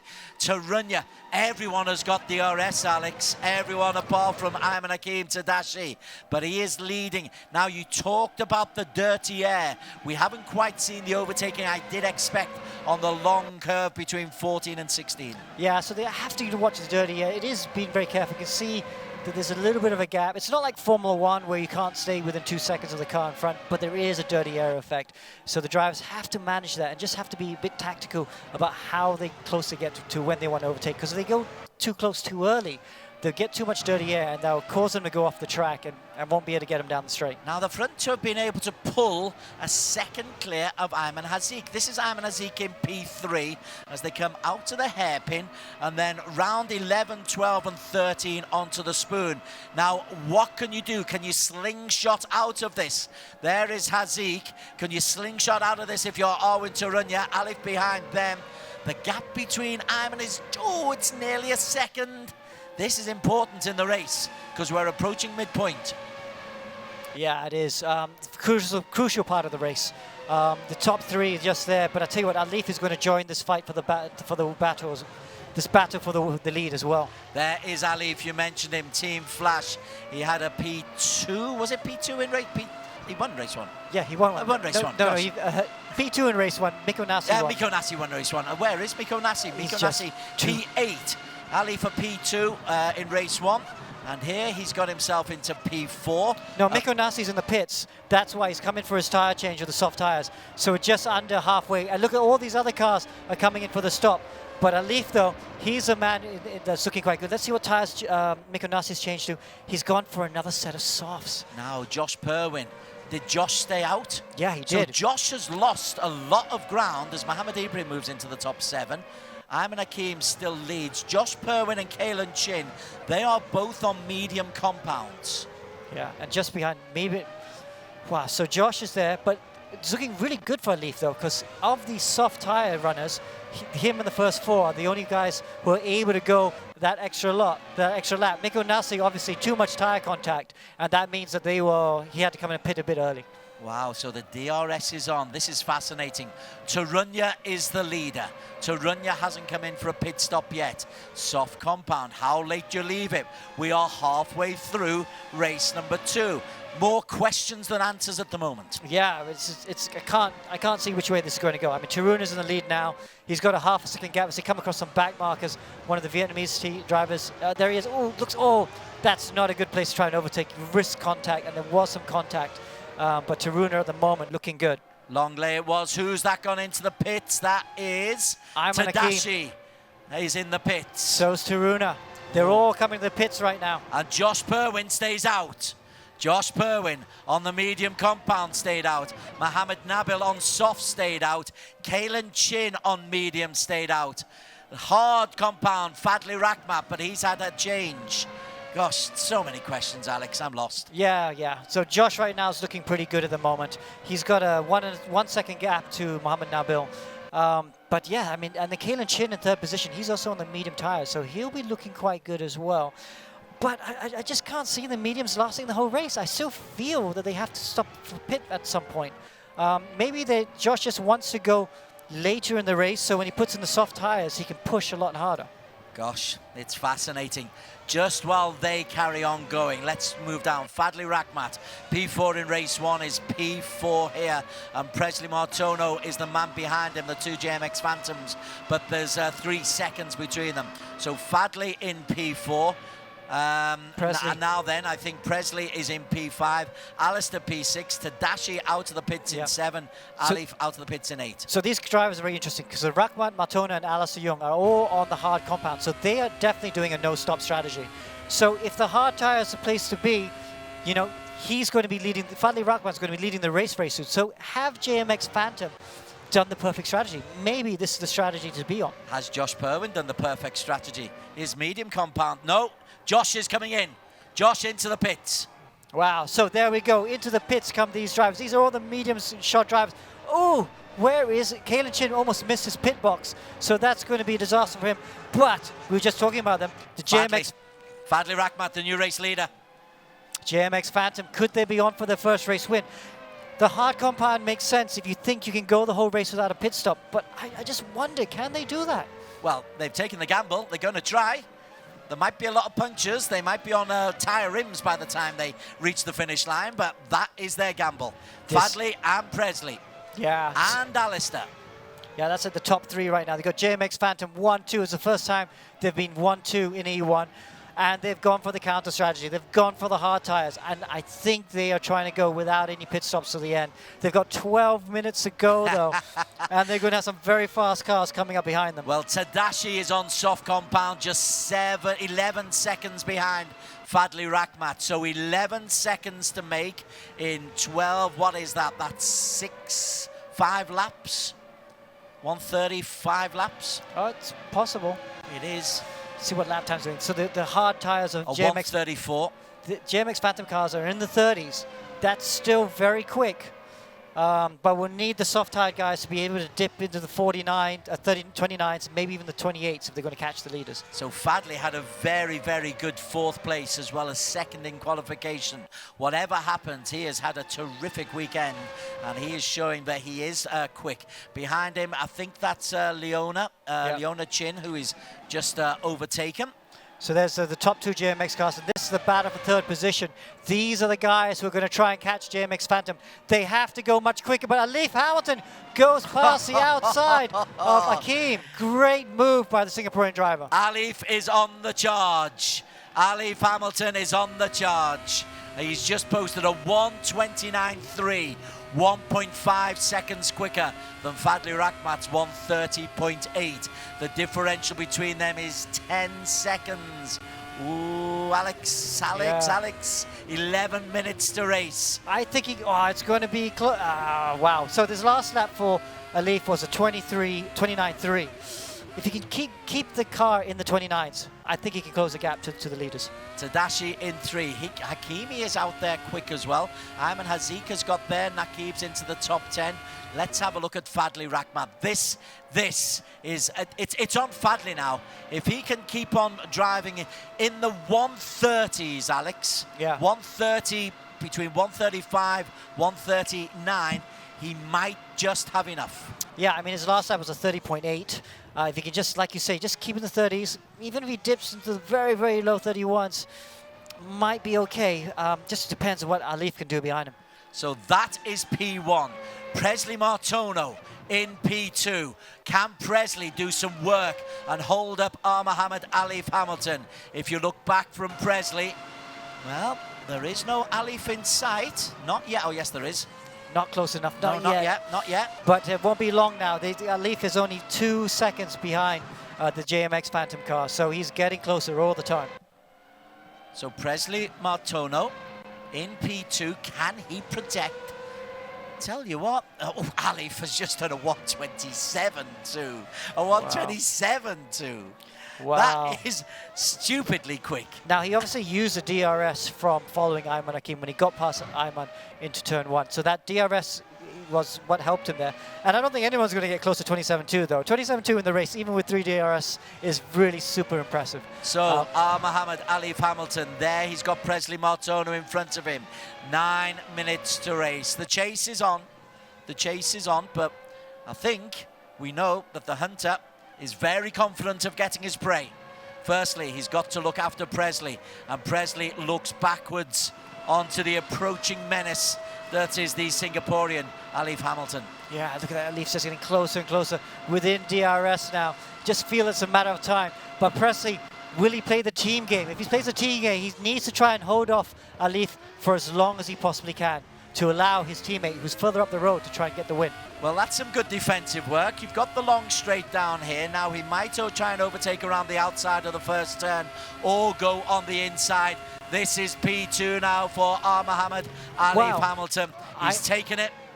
I'm shocked. I really thought Martono was going to defend. If he defended, he could have held off Alif, and maybe that would have helped Fadli Rakhmat up the road, but I'm shocked he didn't try and defend that. 6 seconds, the differential. Fadli's just done a 1:29.9. Alif a 1:28.9. So there's 8 minutes left. There are how many laps is 8 minutes? 1:33, 4.5, 5.5, 6 laps. It's going to be close. I feel that Martono letting Alif by is going to cost Rakhmat the win. If Martono had defended in turn 1, it could have kept Alif behind for one more lap. I think Rakhmat could have won. But at the moment, I feel Alif is too close, and he's going to catch him before the end. I can tell you that Presley Martono has also been overtaken by Ayman Hakim, or this time he's defending actually.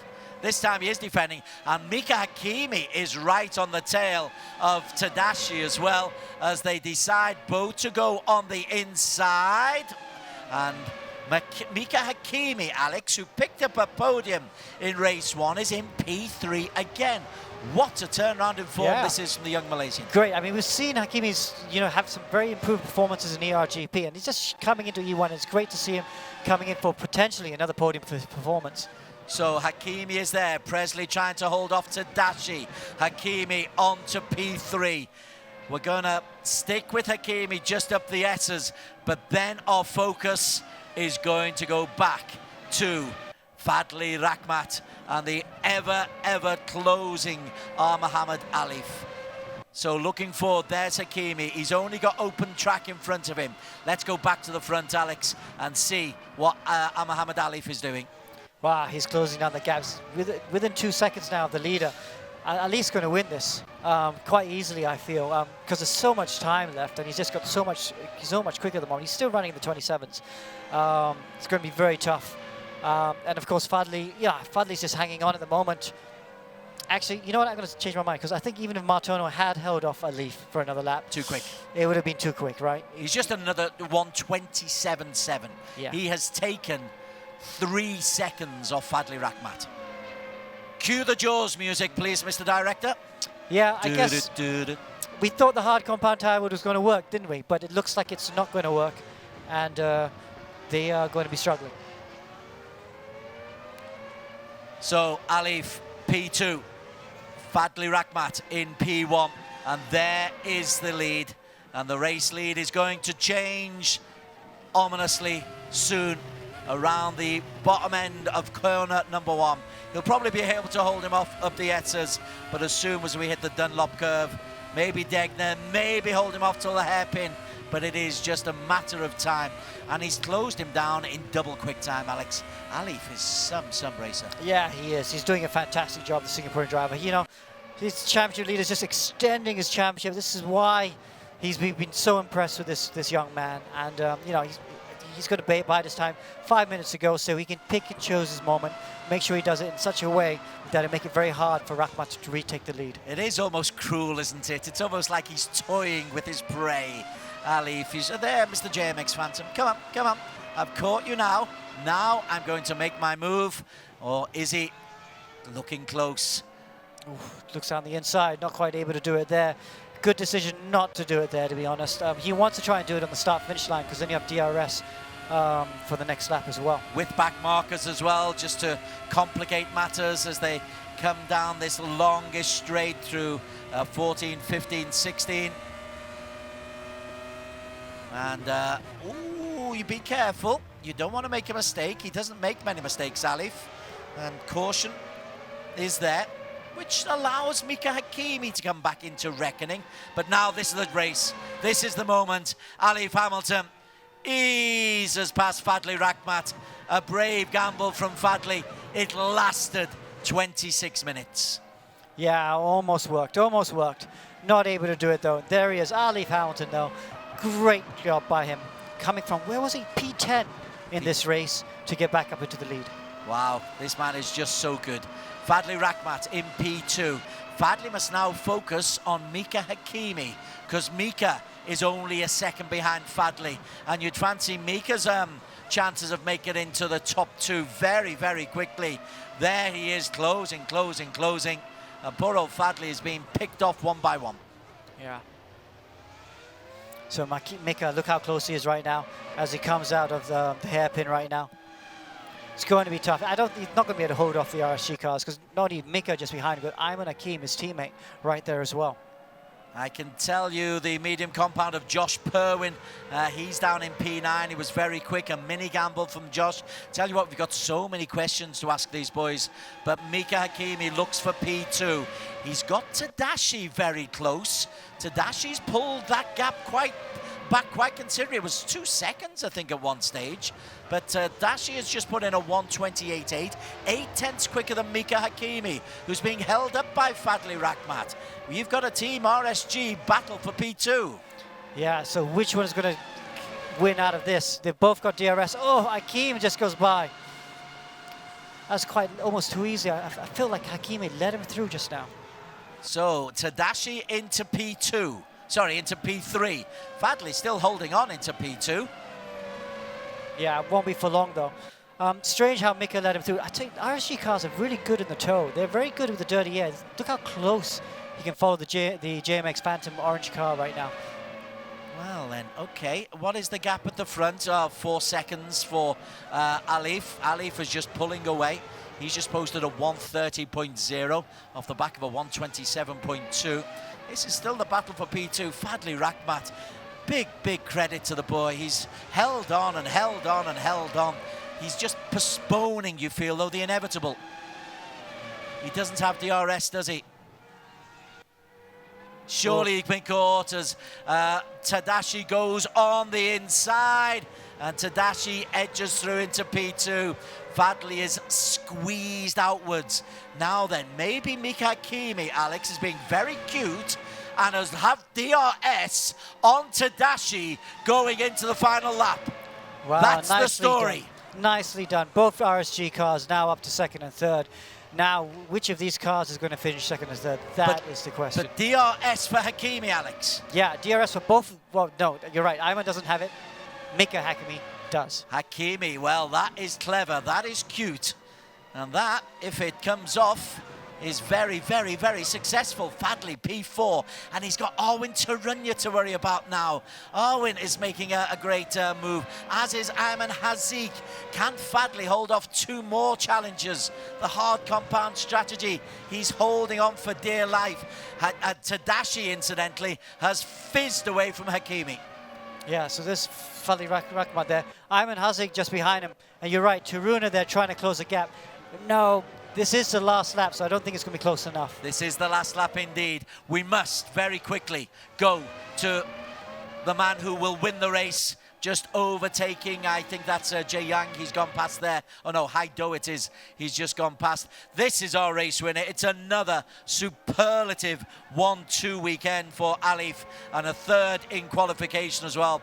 Behind them, Tadashi is holding on. He has withheld the challenge of Mika Hakimi, who will pick up a second straight podium. Fadli Rakhmat is holding on, and he will hold on for a P4. But up at the front, Alex Young, it is going to be a victory. Win number 5 in 8 races for R. Mohammed Alif Hamilton from Singapore. Great job. Look how happy he is with that. Fantastic result by the Singaporean. Wow, and it was really good day work for him, especially with his rivals falling at the wayside. Just really did that good job there. Took his time through the traffic very early on. Didn't try and rush too much. And just made his way and just at the right times, knew when to push. And he's rewarded with another reverse grid win. Okay, let's go and see if we can talk to Alif. He wasn't the focus of most of our attention, Alex, but he's come out with another big weekend. Yep. So, great job by Alif. Alif there, another win for Team Flash. You got to talk us through your race. Hi, Alif. Alif, can you hear us? Yeah. Yeah. Wow. Congratulations. So walk Thanks, us through your race too. Yeah, man. I mean, we started off, I think, P10. To be honest, I didn't know what the reverse grid, the shuffle was. But yeah, we had a good start. I think we went up to P6. And then, made our way through the field slowly. But then a few cars were very quick down the straight. Miko was blistering down the straight. I think Ayman Azik was also running a very low downforce setup. So the next best option was to just stick behind them and try to nail the pit stop, which we managed to do. I mean, I think we stopped perfectly at our marks, which gained a lot of time and jumped Ayman Azik. And then after that, it was just Ayman Hakim. I could tell that he was running a bit more downforce than us, so we could take him in the corners. But yeah, other than that, once we took that, yeah, from then on I was just trying to keep my head down, make no mistakes, and there were a few lap cars there which could have made our day worse, but yeah, thankfully it didn't happen. So yeah, thanks guys. Perfect. Well, a flawless race 2. Congratulations, you're back on the top. Over to you, Des. Walk us through our results. Alif picking up the win and the fastest lap as well, a prodigious 1:27. Akim and Hakimi, a 2-3 for RSG. Fadley, very good. Second for Ayman Hazik in 5. Arwin Tarunya, be nice to speak to him in P6. Nabil, a good result. And Jason Tay picking up good points as well. But a disastrous day, Alex Young, for Stratos Motorsports. We'll discuss that a little bit later. But Daniel, you take us away to our next assignment. Yep, and that was another fantastic race at Suzuka. Now, looking at the podium, we have a comeback from our team in blue. They were consistent in Season 0. We were wondering where they were at the start of Season 1, but they are back. So let's go and take a look a little bit more from the team in blue. RSG is a full-time esports team. We are one of the biggest esports team in Southeast Asia. My name is Aiman Wafi bin Roslan. I am head of operation for RSG Malaysia, responsible for team performance of all esports teams under RSG Malaysia. We saw a lot of potential for us to bring new talents. We try to find the best local drivers out there. Aiman won a lot of achievements, and Mika is an up-and-coming talent that we saw a huge potential in him. We are aiming for championship. We want the best of the best out there. Ayman Hakim picks up maximum points. Ayman Hakim will make a back-to-back wings. My name is Ayman Hakim, also known as Tadashi. My name is Mika Hakimi from Team RSG. Started racing when I was 8 years old on EA F1 2002. Then I won the Malaysian Cyber Game. My friend Sim Kaiwan brought me to Loya to get my first PC and my first simulator. And that's where he kick-started my journey for sim racing. I've always liked racing as a child. My dad always brought me to the F1 races because he used to work really close with the Petronas Mercedes teams. The first time I tried the sim at Sepang, I was actually pretty good at it, and that's how it all started. Ayman Hakim, he's a sim driver for sure, and he won it with RSG, which are definitely an esports team. In short bursts, he can attack aggressively than I can. He's a bit furious whenever there's mistakes, but that shows how passionate he is. Mika is always maintaining his composure. He's a hardworking guy. RSG, you know, they're an esports team. They've come to E1, they had good success in Season 0, but I feel they're not working with enough motorsport people. We thought that only hiring the drivers is enough. Our task is a bit bigger. I know one who did most of the setup. So I think RSG need to look at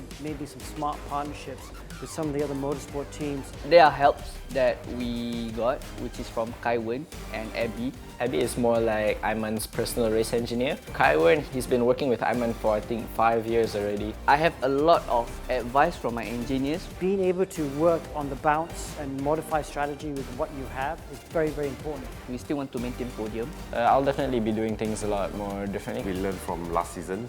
She was very quick in Season 0.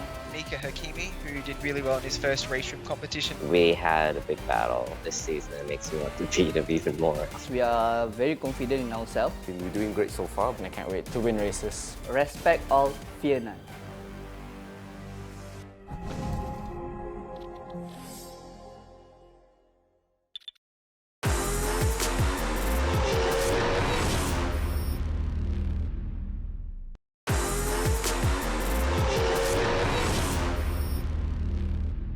JMX Phantom is easily one of the best teams, most professional teams in Indonesia. They are here for the first time, but they've come in with performances. He comes down the inside. They're still side by side.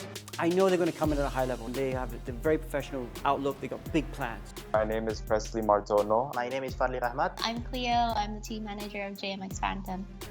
JMX Phantom is a newly founded esports team based in Jakarta in Indonesia. Presley is the CEO of this company at the moment. It actually started off last year when the pandemic just hit. How this whole idea started is trying to merge the worlds between sim racing and real racing. We've expanded to now 4 drivers, including myself. We have Fadli Rahmat, we have Dafa Ardiansa, and we also have Afila Bahar. Fadli Rahmat is very much a sim driver, and Presley Martono, which is a very highly rated real-life driver. It was the best combination of me and Fadli to get the right balance for the team. Presley Martono can be quick. One of the best drivers to come out of Indonesia. I started racing at the age of 8 in go-karts. I started joining national championships in go-karts, then started winning, started joining Asian championships, and then I went to Europe also to do a few championships in karting and try and get into Formula racing. He didn't make it all the way to Formula 2, Formula 1, but he had the talent to go all the way, I feel. 10 years over of real racing background, but only 1 year of sim racing. I think I could adapt quite well to sim racing. And of course, Fadli Rahmat. Rahmat is very, very good. Fadli is a pure e-racing driver. He was one of the first drivers I had in mind. Presley raced previously with Fadli before. They have a good dynamic and then they complement each other very well. I've only started discovering sim racing in 2018 to early 2019. My first proper sim racing event will be in late 2019. That's the start of my journey in sim racing. I would really love to be a fly on the wall to see what the chemistry is like between Rahmat and Martono. Both their drivers really could get to a position where they're winning races in E1. Can be very competitive in this championship. We're all looking forward to that challenge to see how we can cope with the best teams in Asia. Phantom JMX are really a team to look out for.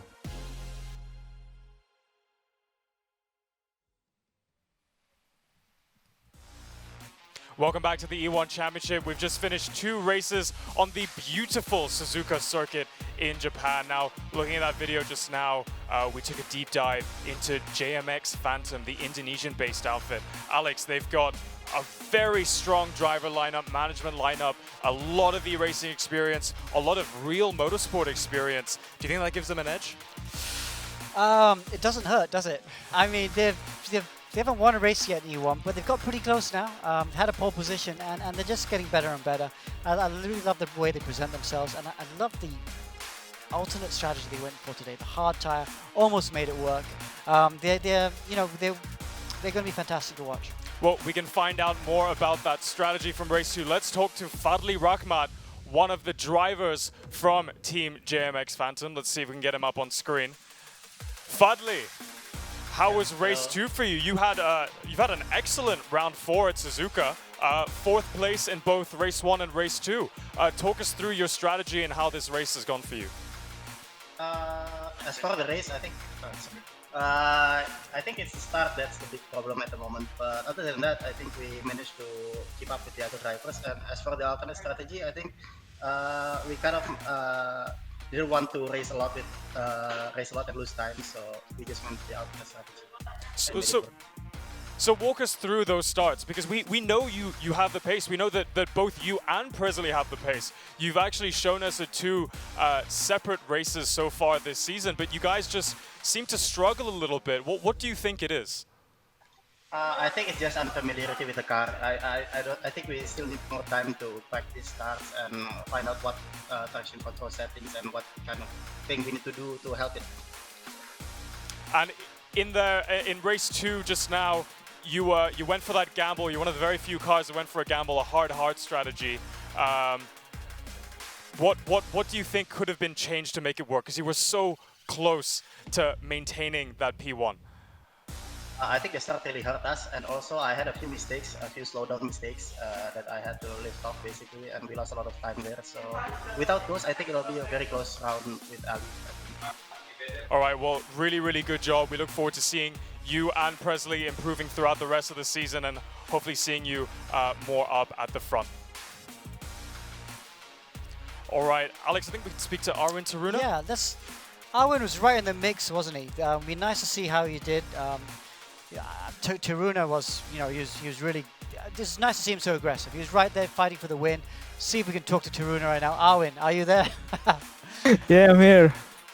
How was the race for us? Talk us through race 2. Were you in the hunt for the podium, or what went right, what went wrong? I got fooled, but everyone else, they are not doing any refuel yet. I'm adding some fuel to my car, so they just got past me on the pit lane. Right. So this is new for me, so I'm trying to adapt with the championship.